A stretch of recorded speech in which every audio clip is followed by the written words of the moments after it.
할렐루야. 아멘. 네, 우리 옆 사람에게 이렇게 이야기할까요? 두려움을 믿음으로 이겨냅시다. 여러분, 두려움을 이길 수 있는 힘은 오직 주님이 주시는 줄 믿습니다. 아멘. 네, 주님이 주시는 그 믿음으로 지금 세상 가운데 처한 많은 어려움들, 이 두려움들을 믿음으로 극복하고 돌파해낼 수 있는 우리 사랑하는 모든 성도님들 되시기를 예수 그리스도 이름으로 간절히 축복합니다. 오늘은 당신의 시선은 어디에 포커스를 맞추고 있습니까? 라는 제목으로 함께 말씀을 나누도록 하겠습니다. 우리 옆 사람에게 이야기해 볼까요? 네, 우리 이렇게 따라해 보겠습니다. 당신의 시선은 어디에 포커스를 맞추고 있습니까? 예, 지금 코로나로 인해서 그 어려움이 코로나로 인한 어려움이 전 세계를 휩쓸고 있습니다. 코로나가 시작된 중국을 넘어서 아시아, 그리고 중동, 유럽, 그리고 아메리카 대륙에 이르기까지 지금 이 코로나로 인한 어려움들이 전 세계로 확산되었습니다. 지금 각 나라들마다 어려움을 호소하고 있고 또 이 위기를 극복하기 위하여 노력하고 있지만 그렇게 희망적이진 않습니다. 오히려 절망적인 뉴스들이 많이 쏟아지고 있거든요. 미국도 지금 국가 재난이다, 국가의 위기다라는 것들을 이야기하고 있고 코로나로 인해서 지금 마치 세계 경제가 멈추어버린 듯한 그러한 시기를 우리가 보내고 있습니다. 여러분, 그런데 더 안타까운 건요, 이 코로나로 인해서 앞으로가 더 어려워질 것이다 라는 절망적인 뉴스들이 더 많이 쏟아지고 있습니다. 예, 지금도 힘들지만 앞으로가 더 문제다라는 것이죠. 예, 여러분, 이러한 위기 속에서 여러분들은 어떻게 대처하고 어떠한 삶을 살고 계십니까? 여러분, 교회도 위기잖아요. 지금 우리가 함께 이렇게 온라인으로 예배를 드리고 있는데 물론 또 다른 기회가 되고 또 다른 어떤 각 가정이 새로워지고 각자의 삶의 자리가 새로워지는 기회가 될 것이지만 사실은 이렇게 온라인으로 예배를 드리는 것 자체가 쉬운 일은 아니거든요. 온라인으로 예배를 드리면 뭐 집중도 그렇고 여러 가지가 어려운 부분들이 있습니다. 특별히 교회는 공동체성을 가지고 있습니다. 공동체성을 가지고 있기 때문에 이 대중 예배를 통하여서 함께 소통하고 교제하고 또 그것을 통해서 하나님이 주시는 은혜들이 있고 에너지들이 있고 서로 또 간증하고 믿음으로 살았던 그 한 주간의 삶을 나누는 것들을 통해서 우리가 은혜를 받는데 그러한 것들을 실제적으로 하지 못하니까 좀 위기이기도 하고요. 교회가 아주 작은 교회들도 지금 사회적 거리두기를 하고 있지 않습니까? 그래서 우리가 예배를 좀 지양하자, 웬만하면 예배를 드리지 말자, 온라인으로 비대면으로 드리자. 그래서 지금 뭐 어제도 발표가 있었잖아요. 교회에서 예배 드리다가 확진자가 발생이 되면 구상권을 청구하겠다, 모든 비용을 교회에 청구하겠다라는 이야기들을 하고 있죠. 예. 여러분, 그런데 우리나라 교회뿐만 아니라 각 선교지들도 어려운 건 마찬가지입니다. 지금 선교사님들이 긴급 편지를 많이 보내오고 계시거든요. 근데 그 선교사님들의 편지를 보면 그래요. 각 나라들도 이 코로나로 인해서 대중 모임들을 못하게 한다라는 것이죠. 예, 그래서 예배나 집회를 금지시킨 나라들이 많이 있는데 특별히 우리나라의 많은 선교사님들이 나가 있는 그 국가들, 선교지들은 어려운 나라들이 많이 있잖아요. 그러다 보니까 코로나에 걸렸는지조차 알 수 없는 그러한 나라들이 많이 있어요. 그러니까 치료할 수도 없고 걸렸는지 확인하기도 어려운 그런 국가들인 거죠. 그러니까 그 나라들이 특별히 이 코로나 치료를 위해서 할 수 있는 일들이 많지가 않아요. 그래서 그 나라들이 무엇을 하고 있습니까? 통제를 하는 거죠. 통행 금지를 시키고, 예, 통행 금지를 시키고 집에서 나오지 못하게 하고, 정말 통행을 할 수 있는 사람들은 어떤 확인증을 받고 식료품만 잠깐 살 수 있는 그런 실정에 있다라는 것이죠. 예. 여기저기서 지금 코로나로 인한 어려움의 소식들, 또 그런 뉴스를 우리가 듣게 되는데 꼭 뉴스나 어려움의 소식들을 뭐 어떤 SNS를 통해서 듣지 않는다 할지라도 지금 우리 주변에도 코로나로 인해서 어려움 당하는 사람들이 너무나 많이 있어요. 실제적으로 그 어려움들을 당하는 분들이 정말 많이 있습니다. 지금 우리가 살아가고 있는 이 시대는요, 온통 아픔과 고난과 힘든 소식이 가득한 그러한 시대를 우리가 살아가고 있습니다. 여러분, 그렇다면 이러한 어려운 때를 살아가고 있는 우리는 그냥 살면 될까요? 우리는 그리스도인이잖아요. 이 어려움들을 믿음으로 극복해야만 하는 사람들이잖아요. 말씀을 통해, 하나님을 통해 우리가 하나님이 주시는 힘과 능력으로 두려움을 이기고 어려움을 이기고 극복해야 하는 사람들이잖아요. 그러면 우리는 지금 이러한 세상이 어렵고 절망적인 뉴스가 쏟아지는 이때 우리는 어떻게 살아야 될까요? 그냥 마스크 쓰고 그냥 앉아 있으면 되나요? 우리 어떻게 살아야 됩니까? 여러분, 마트에 가서 라면이랑 생수 사재기를 해야 될까요? 아니면 주식이 폭락하고 있으니까 앞으로 오를 것을 대비해서 주식을 사야 합니까? 아니면 지금 달러가 계속 오르고 있으니까 이 달러를 구해야 합니까? 여러분, 지금 이 시즌에, 여러분 이렇게 어려운 이 시즌에 지금 여러분은 어디에 포커스를 맞추고 인생을 살고 계십니까? 나의 생존을 위해서 여전히 물질과 세상의 것에 매여서 그것에 포커스를 맞추는 삶을 살고 계시진 않습니까? 여러분, 오늘 본문은요, 지난주에 이어서 오늘 학개 1장 말씀을 그대로 함께 또 오늘 한 번 더 나누도록 할 건데요. 오늘 학개에서에 나오는 이스라엘 백성들은요, 바벨론에서 포로기를 몇 년 동안 했다고요? 70년. 네.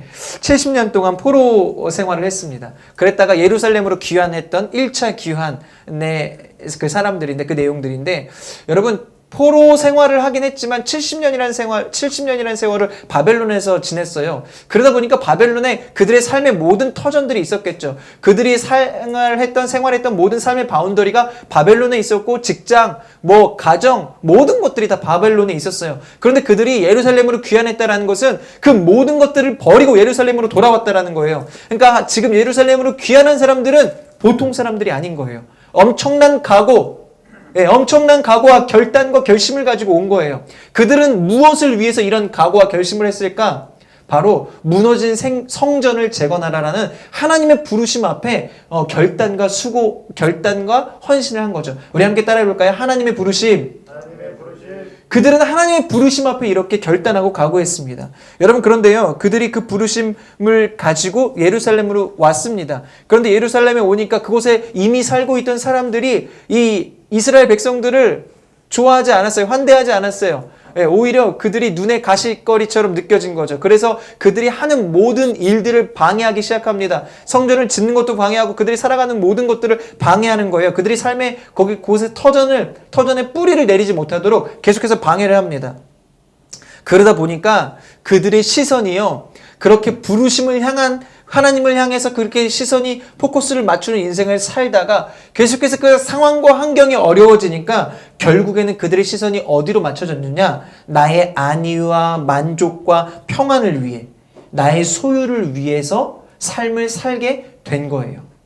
나의 생존을 위한 것으로 포커스가 맞춰졌다는 거죠. 그러할 때 하나님께서 이스라엘 백성들에게 이렇게 말씀하세요.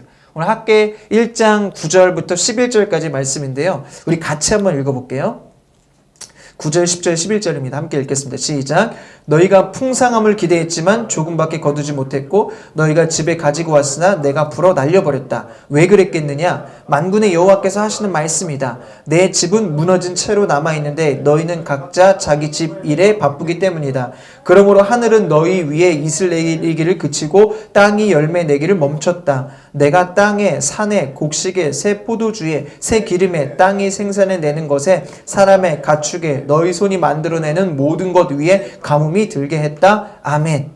여러분, 지금 하나님께서 말씀하시는 이 말씀의 요지가 뭡니까? 이스라엘 백성들을 향해서 이렇게 말씀하시는 그 요지가 뭐예요? 너희가 생존을 위해서 열심히 수고하고 헌신했지만 결국에 너희가 거둬들인 것은 많다, 적다? 적다라는 거예요. 너희가 수고한 것에 비해서 얼마 얻지 못한다라는 거예요. 여러분, 이 말씀이 6절에도 기록되어 있는데 우리 6절 말씀도 함께 읽어볼게요. 학개에서 6장 1절 말씀, 1장 6절 말씀입니다. 시작. 너희가 많이 심었지만 조금밖에 거두지 못하고 먹어도 배부르지 않고 마셔도 만족하지 못하고 입어도 따뜻하지 않으며 일꾼이 품삯을 벌어도 구멍난 주머니에 넣는 격이 됐다. 그들의 삶에서 하나님을 지금 그들의 삶에서요, 지금 이스라엘 백성들의 삶에서 하나님을 우선순위에 두지 않는 모든 수고는 헛된 것이다 라는 것을 하나님께서 말씀하세요. 그들이 하나님의 부르심 앞에 순종하는 삶을 살아야 되는데 그러한 삶을 살지 않고 세상을 위해서, 나 자신을 위해서, 생존을 위해서 사는 모든 것들이 헛되다라는 것을 오늘 말씀을 통해서 이스라엘 백성들 가운데 가르쳐주고 계시는 거예요. 여러분, 그것을 누가 헛되게 하신 것입니까? 그들의 수고와 헌신을 누가 헛되게 하셨어요? 하나님이 헛되게 하셨죠. 왜 하나님이 헛되게 하셨습니까? 하나님의 백성이 하나님이 아닌 세상의 포커스를 맞추는 것이 바르지 않다라는 것을 알려주시기 위함이에요. 여러분, 하나님의 백성은 하나님께 우리의 시선을, 우리의 포커스를 맞춰야 합니다. 아멘? 하나님의 백성은 하나님께 시선을 맞추는 삶을 살아야 한다는 거예요. 여러분, 그런데 보세요. 이스라엘 백성들 한번 보세요. 이스라엘 백성들이 세상에 포커스를 맞췄다라고 했잖아요. 부르심이 아닌. 그렇게 세상에 포커스를 맞췄을 때 그들이 열심히 노력하고 헌신하고 농사짓고 열심히 내 삶을 꾸몄는데 그들이 얻게 된 것이 많아요, 적어요? 많아요, 적어요? 적었어요. 그들이 열심히 노력한 것에 비해서 그들이 얻는 것이 적었다고요. 그러니까 그들은요, 열심히 노력하고 헌신했지만 되는 일이 없었던 거예요. 여러분, 그럴 때 우리는 분명히 알아야 합니다. 세상은 내 힘으로 살아가는 게 아니구나. 사람은 그러니까 세상은 내 힘으로만 살아갈 수 없구나. 하나님이 도와주시는 삶을 살아야 하는구나. 우리 함께 따라해 볼까요? 하나님이 도와주시는 삶을 살아야 합니다. 여러분, 이 세상은 누구의 뜻대로 이루어집니까? 하나님의 뜻대로 이루어져요. 내 뜻대로 이루어지는 세상이 아니라는 거예요. 이 세상은 하나님의 섭리 가운데 돌아갑니다. 여러분, 그래서 사람이 아무리 안전을 추구하고 평안을 추구한다 할지라도 하나님이 지켜주셔야 안전한 거고 하나님이 함께 하셔야 평안할 수 있는 거예요. 아멘? 세상의 것들이 우리를 이롭게 하고 행복하게 해줄 수 있을 것 같지만 여러분, 절대 그렇지 않습니다. 하나님이 우리의 반석 되시고 요새가 되어 주실 때에만 우리가 행복을 느낄 수 있는 줄 믿습니다. 여러분, 이스라엘 백성들은요, 학개 선지자의 말을 통해서 이 스룹바벨과 여호수아에게 선포되는 그 말씀을 통해서 그들이 어떻게 살아야 할지를 분명히 알게 됩니다. 여러분, 하나님의 말씀을 들으면 그 말씀은 우리의 삶을 명확하게 합니다. 아멘? 여러분, 우리는 갈등하잖아요. 고민하잖아요. 갈등할 필요도 없고 갈등할 이유도 없고 고민할 이유가 없어요. 왜냐하면 하나님의 말씀은 우리 가운데 명확하게 말씀하시거든요. 우리가 그 말씀을 들으면 우리의 삶은 명확해집니다. 단순해집니다. 아, 말씀대로 살아야 하는구나. 그 말씀이 내 삶의 우선순위가 되어야 하는구나. 그래서 하나님의 명령에 순종하고 그 하나님이 우리를 부르신 그 목적에 합당한 삶을 살아야 하는구나. 우리의 삶이 말씀을 통해서 명확해진다라는 거예요. 여러분, 그러므로 하나님의 말씀을 들으시길 바랍니다. 아멘. 그리고 하나님의 말씀을 읽으시길 바랍니다. 그럴 때 우리는 고민하지 않는, 갈등하지 않는 믿음의 삶을 살게 된다는 것이죠. 여러분, 우리도 이러한 위기, 코로나로 인해서 지금 전 세계가 어떻습니까? 팬데믹 상황이 되었지 않습니까? 여러분, 우리는 이러한 상황을 통해서 명확하게 알 수 있어요. 전 세계 사람들이 팬데믹, 우리가 할 수 있는 일이 없어요. 이 질병이 되게 유행이 된 거예요. 그러면 여러분, 이때 우리가 무엇을 알 수 있습니까? 명확하게 사람의 힘으로는 안 되는구나. 아무리 노력해도 과학이 발달하고 의학이 발달하고 경제가 발달하고 세상이 발달한다 할지라도 사람의 힘으로 안 되는 것이 분명히 있구나. 그렇다면 누가 하실 수 있습니까? 오직 하나님만이 하실 수 있구나. 여러분, 이 시간들을 통해서 우리는 선명히 알게 되어야 하는 줄 믿습니다. 아멘? 하나님만이 이 모든 일들을 행하실 수 있고 정말 하나님이 정말 살아계시는구나. 이것들을, 이러한 질병들을 통해서, 고난들을 통해서 저와 여러분이 선명히 알게 되시기를 축복합니다. 여러분, 하나님께서 모세를 통해서 이스라엘 백성들을 출애굽시키실 때 여러분 몇 가지 재앙을 사용하셨습니까? 10가지라고 얘기해 주세요. 여러분, 하나님께서 이스라엘 백성들을 모세를 통해서 출애굽시키실 때 몇 가지 재앙을 사용하셨습니까? 10가지 재앙. 10가지 재앙을 사용하셨죠. 여러분, 그때 여러분 하나님께서는요 10가지 재앙을 통해서 나타내고자 하신 게 뭐예요? 10가지 재앙을 통해서 나타내고자 하신 것이 뭐예요? 제가 지난주에 이 말씀을 다시 한번 읽다 보니까 하나님께서는 이러한 질병들을 통해서, 이러한 고난을 통해서, 이러한 천재지변을 통해서 이것들을 나타내시려고 하는구나. 말씀에 분명히 기록되어 있어요. 우리 출애굽기 8장 10절 말씀 함께 읽겠습니다. 출애굽기 8장 10절 말씀 함께 읽겠습니다. 시작. 바로가 내일 하도록 하여라 라고 말했습니다. 모세가 말했습니다. 당신이 말씀하신 대로 될 것입니다. 그러면 당신은 여호와 우리 하나님 같은 분이 없다는 것을 알게 될 것입니다. 아멘. 우리 하나님과 같은 분이 없다는 것을 알게 될 것입니다. 여러분, 하나님은요 이러한 천재지변을 통해서, 이러한 재앙을 통해서, 이러한 어려움들을 통해서 무엇을 알게 하시기를 원하시냐면, 우리 함께 따라볼까요? 하나님의 하나님 되심, 하나님의 하나님 되심을 세상 가운데, 온 민족 가운데, 온 열방 가운데 알게 하시기를 원하신다라는 거예요. 여러분, 우리 하나님과 같은 분은 없어요. 아멘? 여러분, 세상이 아무리 발달한다 할지라도 하나님을 대신할 수 없습니다. 여러분, 지금 오늘 우리가 읽은 출애굽기 8장 10절의 말씀이 두 번째 재앙인 개구리 재앙 때의 이야기거든요. 그런데 그 이후에 계속해서 나머지 재앙들이 나오잖아요. 세 번째, 네 번째, 다섯 번째, 10번째까지 나오잖아요. 그 재앙을 하실 때마다 그 재앙을 통해서 하나님이 하고자 하신 일들은 하나님의 하나님 되심이에요. 세상 가운데 내가 하나님이야, 내가 하나님이야 라는 것들을 하나님은 이 재앙들을 통해 나타내셨다라는 거죠. 여러분, 지금 8번째 재앙이 무슨 재앙이냐면 메뚜기 재앙이에요. 우리 함께 따라해볼까요? 메뚜기 재앙. 메뚜기가 애굽의 온 지면을 덮는 재앙이거든요. 우리 출애굽기 10장 13절 말씀 함께 읽어보도록 하겠습니다. 출애굽기 10장 13절입니다. 시작. 그리하여 모세는 지팡이를 이집트 위에 들었습니다. 그러자 여호와께서 동쪽에서 바람을 일으키셨고 그날 종일 곧 밤낮으로 그 땅에 바람이 불어왔습니다. 아침이 되자 동쪽 바람이 메뚜기들을 몰고 왔습니다. 아멘. 하나님께서 바람을 불게 하셨어요. 여러분, 메뚜기가 뭐로 움직였어요? 그들이 뛰어서 움직였나요? 바람을 통해서 움직였다라는 거예요. 여러분, 믿어지세요? 이 일이 믿어지세요? 믿어지지 않으세요? 여러분, 지금 이 일들이 실제로 일어나고 있어요. 어디서 일어나고 있습니까? 지금 아프리카에서요. 지금 이 메뚜기 때의 재앙이 실제적으로 일어나고 있다고요. 화면 한번 보여주시겠습니까? 여러분, 요즘 계속해서 뉴스를 통해 나타나고 있어요. 지금 4천억 마리의 이 메뚜기가 지금 에티오피아랑 그 아프리카 일대를 지금 휩쓸고 지나갔다라고 해요. 그게 지금 어디까지 왔냐면은 인도랑 파키스탄까지 왔는데 걔네들이 어떻게 그렇게 비행기 타고 대륙을 이동합니까? 배 타고 이동합니까? 대서양을 그렇게 그 바다를 그렇게 건넙니까? 뭘로 이동할까요? 오늘 하나님의 말씀에 기록된 것처럼 바람을 타고 이동한다는 거예요. 지금 과학적으로 밝혀진 게 그들은요 하루에 150km를 하루에 몇 킬로를요?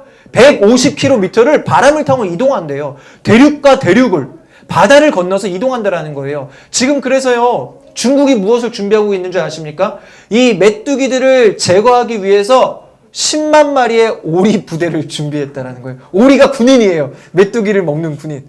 예. 그래서 그 서부 접경에 배치를 했다라는 거예요. 예, 오리 부대를. 왜냐면은 이 오리가 잡식성이라서 이 메뚜기나 이런 걸 되게 잘 먹는데요. 예, 그래갖고 메뚜기를 잡아. 근데 지금 여러분, 지금 이 화면에 보시는 것보다 더 아주 심각한 게 메뚜기가 되게 커요. 지금 여기에는 잘 나오지 않았지만 한번 지금 찾아보지 마세요. 지금 찾아보지 마시고 한번 찾아보시면 아프리카 메뚜기 떼라고 치시면 아주 끔찍한 크기의 메뚜기가 온 사방을 덮는 그런 모습이 보여집니다. 여러분, 그런데 이 모세 때 하나님이 사용하신 재앙이 바로 이 메뚜기 재앙이었어요. 한마디로 이 메뚜기 재앙은 실제다라는 것이죠. 하나님이 정말 실제로 행하셨던 일이라는 거죠. 여러분, 그 메뚜기가 애굽의 온 지면을 덮으니까 이 이집트 왕이었던 바로가 다시 모세에게 와서 이것을 어떻게 좀 해결 좀 해달라라고 이야기를 하고 모세가 하나님께 기도하죠. 그때 하나님께서 어떤 일을 행하십니까? 우리 19절 말씀인데요. 19절 말씀 제가 읽어드릴게요. 그러자 여호와께서 서쪽에서 강한 바람을 일으켜 메뚜기 떼를 쓸어 가셨습니다. 그러고는 홍해에 던져 넣으셨습니다. 이제 이집트 땅에 메뚜기는 한 마리도 남아있지 않았습니다. 여러분, 바람을 누가 일으키십니까? 바람은 하나님이 일으키세요. 하나님께서 바람을 일으키셔서 그 메뚜기들을 다 어디로? 홍해로 다 집어넣으셨다라는 거예요. 여러분, 결국 이러한 재앙들을 통해서 이러한 천재지변을 통해서 하나님은 무엇을 나타내기를 원하신다고요? 우리 함께 따라해볼까요? 하나님의 하나님 되심. 여러분, 우리는 이때 선명히 알아야 됩니다. 선명히 고백해야 됩니다. 분명히 우리는 알아야 합니다. 이러한 재앙들은요, 그냥 우리를 힘들게 하려고 하는 것이 아니라 하나님의 하나님 되심을 나타내시려고 하나님은 이러한 것들을 일으키신다라는 거예요. 여러분, 보세요. 출애굽기 10장 7절 말씀에 보면 이 말씀이 기록되어 있어요. 출애굽기 10장 7절 말씀 함께 읽겠습니다. 시작. 바로의 신하들이 바로에게 말했습니다. 이 사람이 언제까지 우리에게 올가미가 돼야 하겠습니까? 저들이 자기네 하나님 여호와를 경배하도록 그냥 보내주십시오. 이집트가 망한 것을 왕께서는 아직도 모르시겠습니까? 무슨 말이냐면 바로에게 바로의 신하들이 이야기하는 거예요. 저들을 이제 웬만하면 보내주십시다. 하나님은 정말 하나님이세요. 정말 하나님은 살아계신 분이십니다. 라고 바로의 신하들이 이렇게 고백하고 있는 거예요. 여러분, 저와 여러분도 이러한 팬데믹 상황, 이러한 전 세계가 공황을 겪고 있는 이때에 분명히 고백하게 되시기를 축복합니다. 하나님은 살아계십니다. 아멘. 여러분, 그렇기 때문에 저와 여러분이 하나님의 살아계심을 깨닫고 이제 우리의 시선을 세상의 뉴스, 이슈가 아닌 하나님께 포커스를 맞추는 저와 여러분의 삶이 되어야 한다는 거예요. 이 일들을 통해서 하나님은 하나님의 살아계심을 드러내시거든요. 그러면 우리는 하나님께 시선을 맞춰야지 왜 세상의 시선을 맞춥니까? 여러분, 다시 이야기합니다. 하나님께 시선을 맞추시기를 축복합니다. 하나님이 하시는 일을 바라보게 되시기를 축복합니다. 아멘. 여러분, 하나님은 역사의 주관자이세요. 왕이세요. 여러분, 그렇기 때문에 이러한 시즌, 하나님께서는 이러한 팬데믹 시즌에서도 하나님의 선하신 역사를 이루신다라는 거예요. 우리가 이러한 때를 통하여서 하나님이 살아계심을 알았어요. 그러면 하나님께 시선을 맞춰야죠. 그렇다면 하나님은 이러한 시즌 가운데 어떤 일을 하실까? 사람들은 전전긍긍, 걱정, 근심 가운데 있지만 이때 우리는 하나님이 하시고자 하신 일이 무엇인가? 하나님께 포커스를 맞추고 하나님이 하신 일들을 바라보아야 합니다. 여러분, 하나님이 무슨 일을 하실까요? 하나님이 어떤 일을 하실까요? 여러분, 학개 선지자를 통하여서 하나님께서 말씀하셨습니다. 학개 선지자를 통해서 하나님께서 말씀하시고 이스라엘 백성들은 그 하나님의 말씀을 듣고 어떻게 되었습니까? 그들의 부르심을 깨닫게 되었죠. 그들의 사명을 깨닫게 되었죠. 여러분, 지금 이 팬데믹 시즌을 통하여서, 여러분 코로나 시즌을 통하여서 하나님은 무슨 일을 하십니까? 교회들이 모여서 예배는 못 드리지만 각 교회들이 기도하게 하셨어요. 할렐루야. 각 교회들을 기도하게 하셨다고요. 많은 교회들이 연합하여 기도하고 있고 많은 단체들이 연합해서 기도하고 있습니다. 그리고 지금 작정해서 기도하는 교회들이 많이 있어요. 무슨 말입니까? 하나님이 지금 이 시즌을 통해서 교회들로 하여금 기도하게 하시는 일들을 행하신다라는 거예요. 여러분, 하나님이 왜 기도하게 하실까요? 왜 지금 이 시즌에 기도하는 자들을 일으키시고 연합하게 하시고 교회들이 회개하고 다시 교회의 자리에 모이게 하실까요? 기도의 자리에 모이게 하실까요? 왜 그럴까요? 여러분, 지금 이 시즌은요, 절망하고 힘들어하는 시즌이 아니라 바로 부흥을 준비해야 하는 시즌인 줄 믿습니다. 아멘? 우리 함께 따라해 볼까요? 지금은 부흥을 준비하는 시즌입니다. 여러분, 지금은요 부흥을 준비하는 시즌이에요. 하나님은 부흥을 준비하고 계세요. 왜냐하면 이런 위기를 통해서 사람들로 하여금, 교회들로 하여금, 성도들로 하여금 거룩하고 복된 삶, 지금 세상에서는 거리두기를 하지만 하나님과는 더욱더 가까운 친밀함을 느낄 수 있는 기회고 계기잖아요. 여러분, 이 시기를 통해서 사람들이 기도하거든요. 이 기도를 통해서 하나님이 그냥 기도 그래 내가 너 기도를 받을게라고 가만히 계실까요? 아니요, 하나님은 마지막 때 대추수를 위해서, 하나님은 마지막 때 부흥을 위해서 교회들로 하여금 기도하게 하신다라는 거예요. 그래서 여러분, 많은 교회들이 기도하고 있습니다. 할렐루야. 저와 여러분도 기도하게 되시기를 축복합니다. 우리가 말로만 기도하는 것이 아니라 실제로 우리의 마음을 모아서 기도해야 합니다. 하루에 1시간 이상 기도해야 돼요. 아멘? 주님이 이루실 그 부흥을 위해, 대추수를 위해, 통일 한국을 위해 기도할 수 있는 저와 여러분들이 되시기를 축복합니다. 여러분, 어느 순간에 이렇게 팬데믹 상황이 한순간에 왔잖아요. 통일도 한순간에 이루어질 줄 믿어요? 하나님이 하시면요. 하나님은 우리의 기도를 통해서 일하시고 준비하고 계신다는 거예요. 여러분, 그래서 저희가 하루에 1시간 이상씩 기도해야 돼요. 많은 교회들이요, 지금 이 코로나 사태로 인해서 온라인으로 예배를 드리고 있거든요. 함께 모여서 기도하지 못하니까 그들은 지금 당황하고 있어요.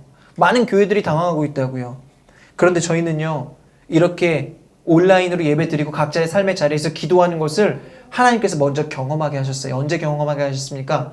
작년 가을에 저희 세일의 기도회 했었잖아요. 저희가 작년 가을에 세일의 기도를 했었는데 그때 저희가 모여서 기도할 장소가 없으니까 각자의 삶의 자리에서 기도합시다 라고 해서 저희는 먼저 기도회를 했거든요. 그때 제 마음 가운데 고민이 있었어요. 걱정이 있었어요. 아니, 각자의 삶의 자리에서 기도가 될까? 이 기도가 될까? 이 기도회가 이루어질까? 작정한 100시간의 기도 시간이 이루어질까? 여러분, 그런데요, 그 기도의 시간들은 이루어졌습니다. 아멘? 하나님께서 기도하게 하셨고 각자의 삶의 자리를 기도의 터전으로, 기도의 영역으로 하나님께서 인도해 주셨다는 거예요. 여러분, 지금 이 시즌 가운데 다시 한번 하나님께서 우리 가운데 말씀하세요. 기도하라고 말씀하십니다. 그 기도의 부르심 앞에 여러분 순종하며 나아가는 저와 여러분들 되시기를 축복합니다. 오늘부터 여러분 예수 그리스도의 이름으로 선포하는데, 오늘부터 저희 살아있는 교회는요, 오늘 주일부터 4월 11일 토요일까지 부활의 아침을 맞이하기 전날까지 우리는 하루에 1시간 이상씩 세일의 기도회를 진행하도록 하겠습니다. 이번에도 100시간의 기도를 작정하고 여러분의 삶의 자리에서, 여러분의 삶의 영역에서 여러분의 삶의 자리가 하나님께 올려드려질 수 있도록 기도회를 진행할 거예요. 여러분 함께 동참해 주십시오. 아멘. 예, 여러분 이 기도회 가운데 이런 하나님의 부르심 앞에 순종하는 저와 여러분이 되어야 합니다. 아무런 반응이 없으면, 여기에 아무런 우리가 감흥이 없으면 안 돼요. 그럼 하나님 백성이 아니에요. 마지막 때 하나님께 쓰임받기 위하여 여러분 기도하는 거 힘들죠? 1시간 기도 어떻게 합니까? 너무나 어렵잖아요. 삶의 자리에서 내가 시간을 내야 되니까. 아니에요. 근데 우리는 노력해야 돼요. 그렇지 않으면 우리는 죽게 되거든요. 그러면 우리는 아무런 역사를 이루지 못하거든요. 하나님이 행하실 그 일들을 행하지 못하거든요. 시간이 없어서 지금 빨리 하고 있어요. 여러분 기도합시다. 3주 동안 기도합시다. 열심히 저와 여러분의 삶의 영역 가운데, 여러분의 삶의 자리에서, 직장에서, 출근길에서, 여러분 1시간, 하루에 1시간 하나님께 드릴 수 있어요. 하나님께 드려야만 해요. 하루에 1시간 이상씩 꼭 기도하여서 그 기도를 통해서 하나님이 일하시는 그 일 가운데 쓰임받는 저와 여러분들 되시길 소망합니다. 지금 온라인으로, 인스타로, 또 유튜브로 예배드리시는 분들도 오늘부터 3주 동안 하루에 1시간 이상씩 기도하시기를 결단하고 각오하시기를 축복합니다. 여러분 그래서요, 이 시즌에 우리가 세상이 아닌 하나님께 포커스를 맞추고 정말 하나님께서 지금 이 시즌 가운데 무엇을 하시는가, 하나님이 하시는 일들 가운데 기도로 준비되고 기도로 동역하고 기도로 쓰임받는 저와 여러분들 되시기를 예수 그리스도의 이름으로 축복합니다. 여러분 이제 말씀 마무리할 건데요, 하나님은 역사의 주관자세요. 아멘. 이러한 일들을 통해서 하나님은 선하신 뜻을 나타내신다는 것이죠. 하나님이 행하시는 구속의 역사에 기도로 준비되고 쓰임받는 저와 여러분들 되시기를 소망합니다. 여러분 믿음으로 기도하고 내 삶의 자리에서 무릎으로 나아갈 때 우리 안에 있는 인본주의적인 요소들, 그리고 생존을 위한 헛된 몸부림들이 다 소멸되고 마지막 때 주님의 나라를 세워가는 거룩하고 순결한 백성으로 주님이 우리를 인도하시는 놀라운 일들을 저와 여러분들이 경험하게 되실 줄 믿습니다. 아멘. 아멘. 그렇게 기도로서 쓰임받는 저와 여러분들 되시길 소망합니다.